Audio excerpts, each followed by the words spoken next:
কৌশিকী অমাবস্যার দিন যেটি করবেন তার জন্য আপনার প্রয়োজন হবে 1 মুঠো রান্নার লবণ।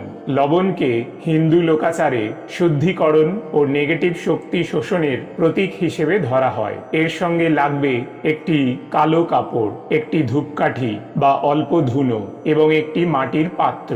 যদি ধূপকাঠি ব্যবহার করেন তাহলে মাটির পাত্রের কোনো প্রয়োজন নেই। অমাবস্যার দিন সূর্যাস্তের পর পশ্চিম দিকে মুখ করে বসুন।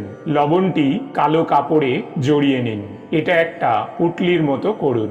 এই সময় মনে মনে প্রার্থনা করুন, আমার এবং আমার পরিবারের ওপর থেকে সকল অশুভ শক্তি দূর হোক। তারপর আপনার ইষ্ট দেবদেবী এবং কৌশিকী দেবীকে স্মরণ করে সেই পুটলি নিজের মাথার চারপাশে ঘড়ির কাঁটার বিপরীতে 7 বার ঘুরিয়ে নিন।